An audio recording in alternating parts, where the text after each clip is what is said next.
Week 3, Chapter 2, August 20th, 2023.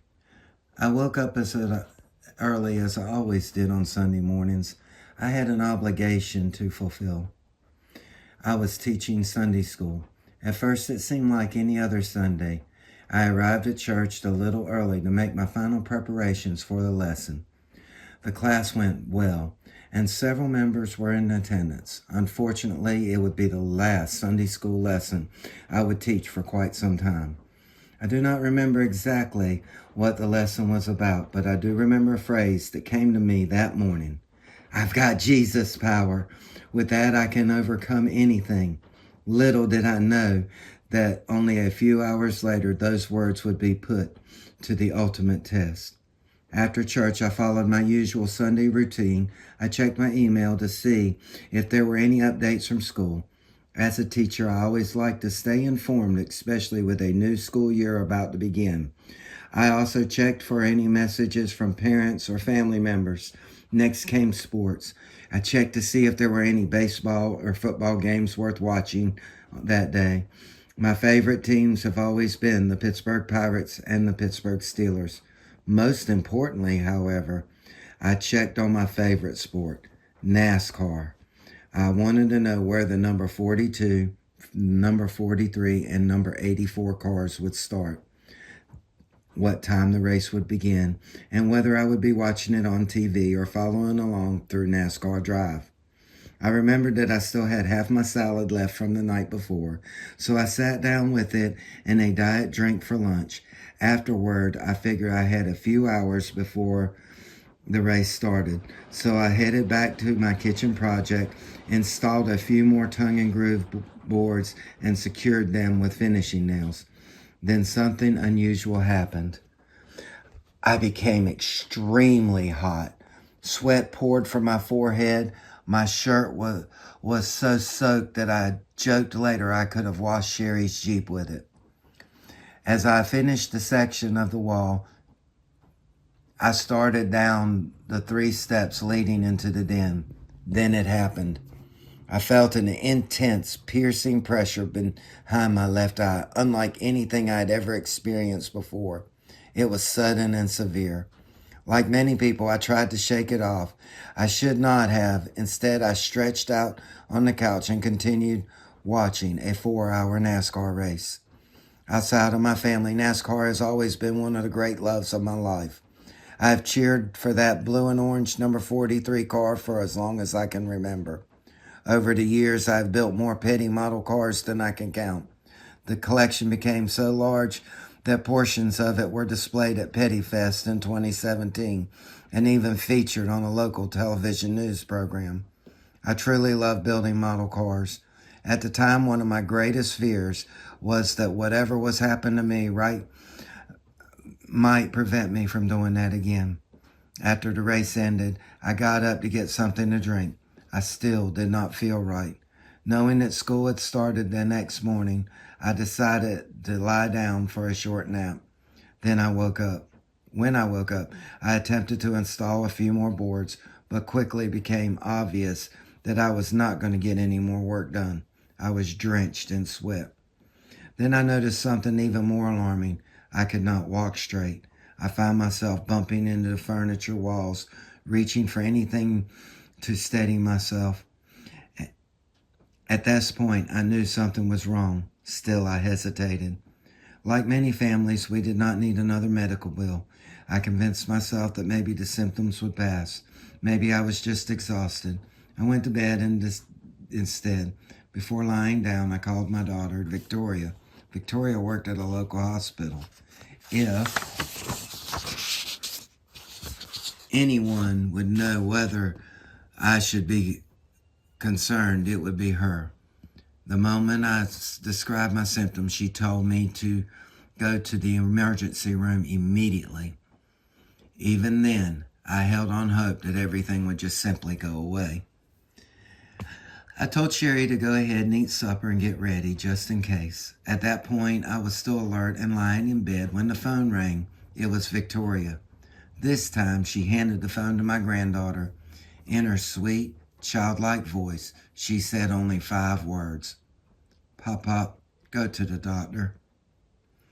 That was the moment that changed everything for me. I knew I could not ignore what was happening. I could not let down my granddaughter, my children, or my wife.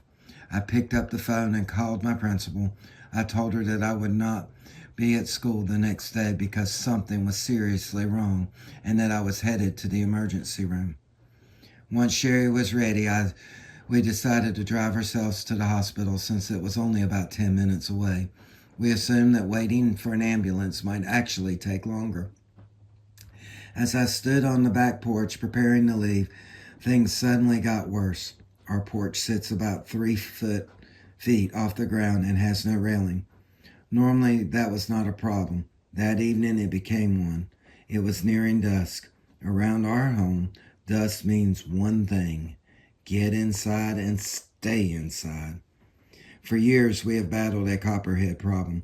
More than once, I have looked out our living room window and seen 2 or 3 snakes slithering around the Japanese maple tree I bought Sherry for one of our anniversaries. I was terrified of snakes. Oddly enough, that evening, there was not one in sight. Almost immediately, I began vomiting. I leaned over the porch and became violently sick. It would not stop. Then my legs gave way beneath me. I crashed into my right shoulder. For a brief moment, I wondered if I had landed on a snake or somehow been bitten. Has the venom caused my legs to fail? Had I broken something in the fall? No. God was with me even in that moment. After gathering myself, I tried to stand. I could not. Every attempt ended the same. I collapsed right back to the ground. Sherry tried desperately to help me up, but my 219-pound frame was simply too much for her to lift by herself. I give her tremendous credit for trying. Then I noticed an old antique outdoor chair sitting nearby. In my mind, it seemed like the perfect solution. I could use it as a makeshift walker and pull myself upright.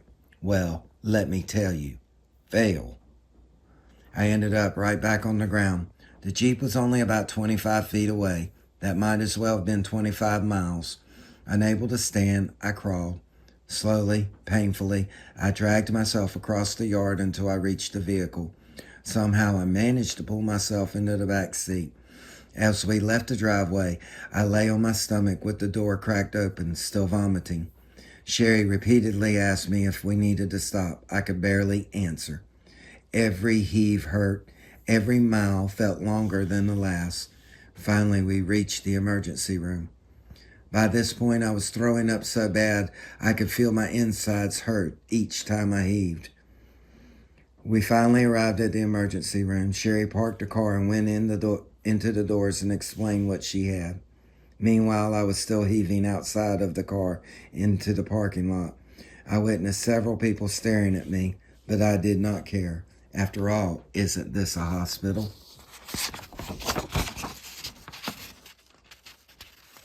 One too many pages, I think. Hold on. 15.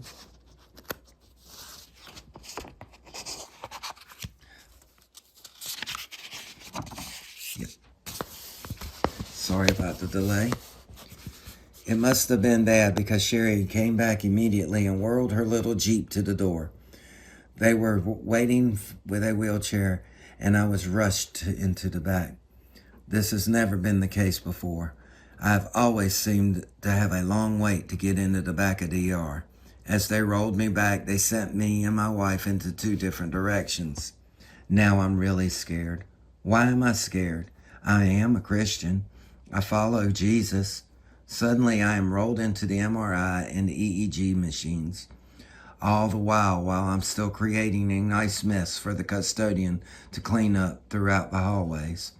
I close my eyes and begin to pray when I hear a small voice say something about a stroke. Why is this happening? I went to church every Sunday, sang in the choir, taught Sunday school. I rarely use bad language. I stopped my bad smoking habit years ago. I don't drink or use drugs. Was this really enough to get to heaven? On and on I went to myself. Dear Father in heaven, please forgive me for all of my sins. If it is your will to take me, please find a place for me in your kingdom. Amen. The fact that I was questioning and doubting my faith tells us that I was not at a good place at that moment.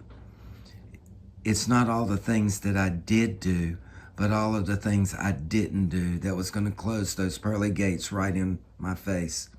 You see, my path to discipleship with God had many paths that forked off into large detours that kept me from driving to my true destination.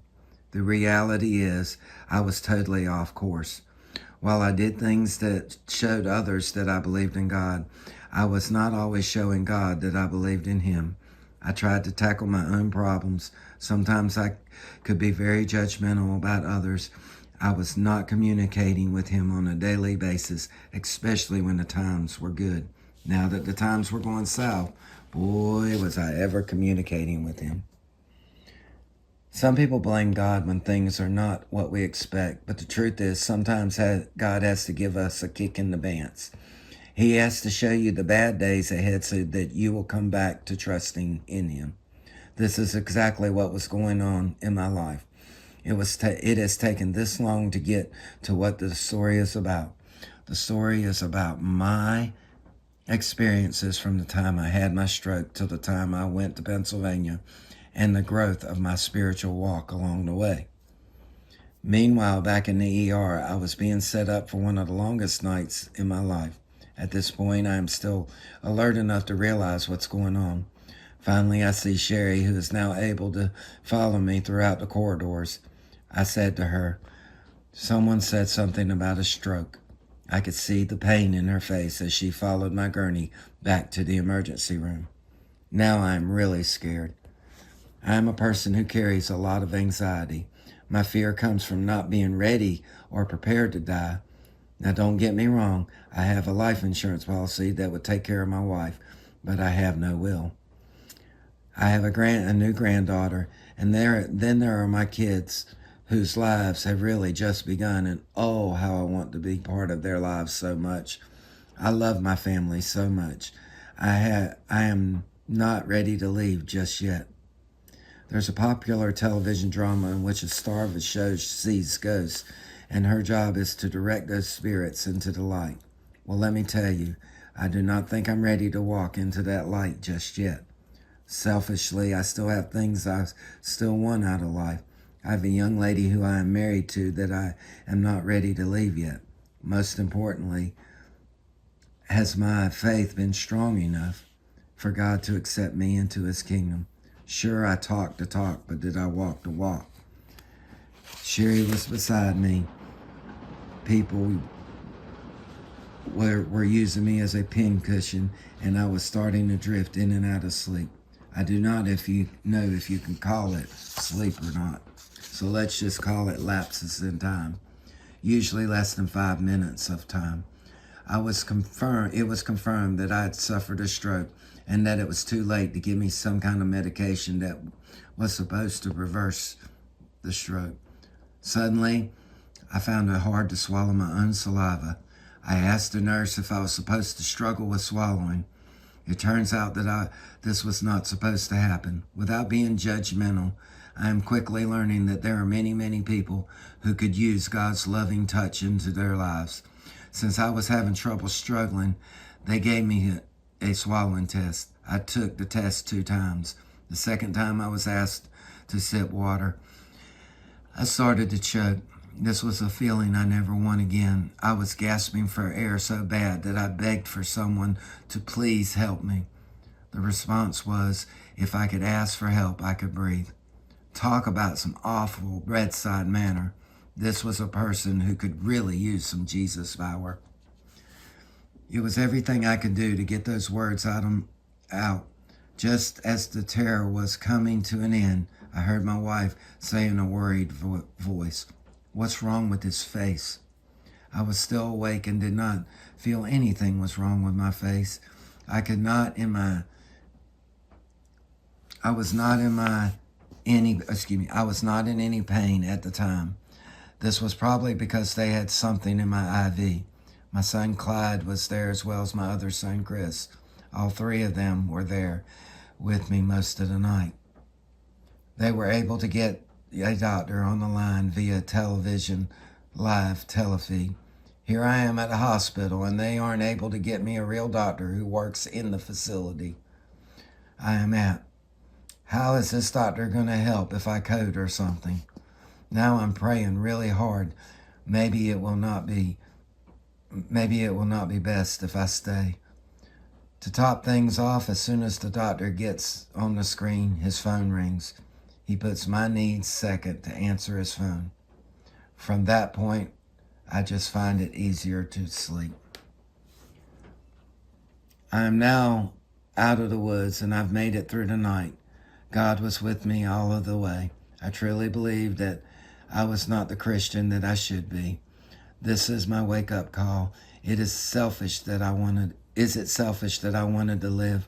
I feel I needed more time with my wife, kids, and granddaughter. I will just have to see what plans God has for me. I know He has something planned because I'm not up there with Him yet. I do know I have to do more. It is 6 a.m. and I am finally moving over to my new room out of the ER. So onward we move to our next chapter of my hospital stay and my walk with God. Tune in next week for those details.